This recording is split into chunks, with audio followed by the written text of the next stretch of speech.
Greetings out there in YouTube land. I'm Morrisman and I thank you for coming to my channel. Today I'm going to do another short brief video entitled Berry Gordy, the Even Bigger Pimp. I recently did a video presentation entitled Quincy Jones the Pimp. And basically what the video entitled or entailed or discussed was how Quincy Jones and other people in the music industry have slapped their names on record credits or song credits and didn't deserve for them to have had them there because they didn't contribute to the composition, and how they have exploited young artists, up and coming artists, throughout the years. And Berry Gordy is like the master of that. And someone mentioned Berry Gordy in a comment when I did the Quincy Jones, so I thought it would be fit or only fit to do one presentation on Berry Gordy. And it's interesting because how this video story came about was there was a story on top of a story. And what I mean by that is this is how this Berry Gordy video kind of came to light. A year ago, a very good friend of mine, a publisher named Fran. And Fran was one of the first people, actually the very first person that actually gave me a break in the industry as far as a songwriter. I had submitted demos throughout the years to record companies and didn't hear from them or got turned down. So I decided to go the publisher's route, where I will submit my material to a publisher who has connections to these artists directly. So I was like in my early 20s, I submitted 3 songs, and Fran called me like the next day. And she said, I was hooked on the very first song that you put on the tape because it's customary to put your best song first when you submit a 3-song demo. She said, I was totally impressed because the first line in the song that you wrote she said that had me. The first line in this particular song, it was the line read something like this: you're sitting out in the rain, trying to hide your tears.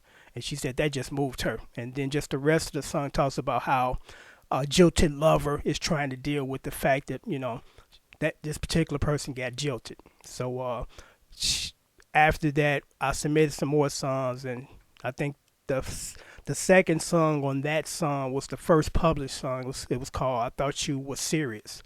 And I submitted some more material and she got those published.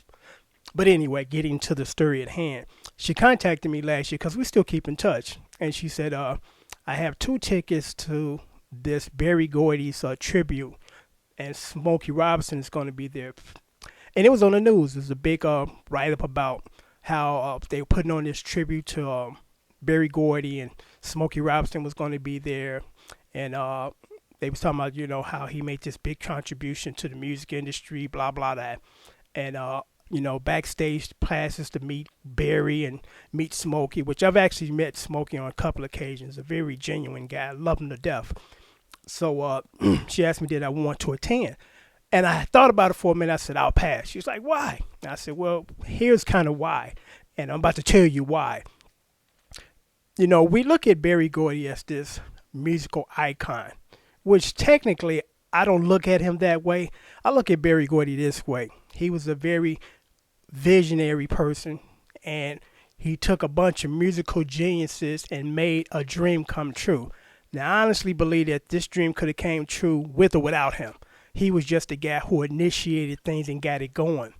And the people that really actually made it happen, like the Funk Brothers, Marvin Gaye, Martha Reeves and the Vandellas, Diana Ross and the Supremes, they actually could have made this happen without him. He was just one of the people that kind of helped put it together. So, yeah, of course, he gets some credit, but I always felt he got too much credit because Berry Gordy was notorious for slapping his names on stuff that, didn't belong there. Because, ask me this or tell me this. How can you write a song when you can't play an instrument?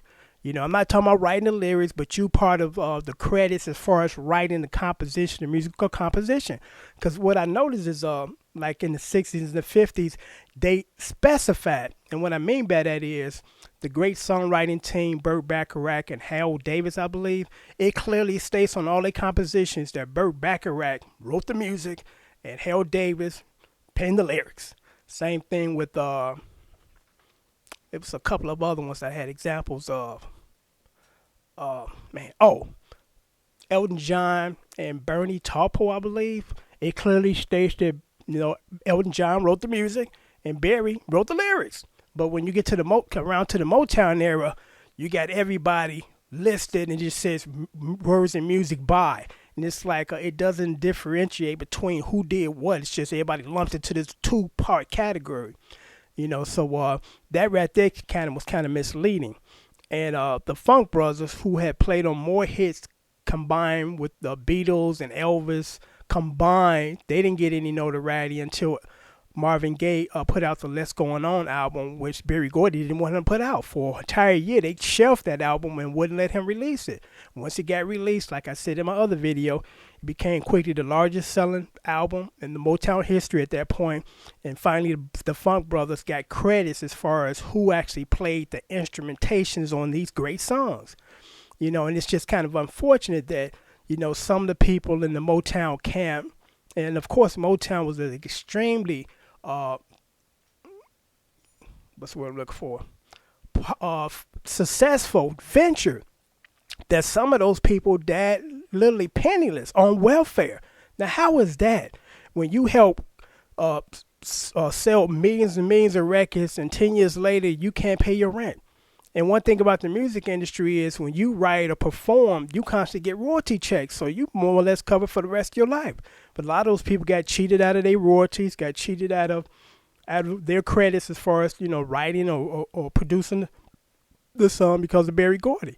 You know, and a lot of things that people probably kind of know but don't know the whole detail of it. Like a good example, Berry Gordy fathered a child with Diana Ross. Now most think, well, they got together and they liked each other. That's fine, but guess what? Berry Gordy was a married man when that was taking place. You know, and Diana Ross is just one of many that he bedded. So, you know, I don't look at him as a hero. You know, I look at him as the guy that came around, got together and put together a bunch of creative and very talented people and exploited them. You know, so that's why I told her, you know, I can't be a part of that celebration because I don't look at Berry Gordy as no hero or you know, no great, you know, music guy. I look at him as a businessman who raped a bunch of people, you know, and got away with it. You know, so that's my story on Berry Gordy, and I'm gonna drag this out or make it any longer. But I hope this was informative and interesting. Take care.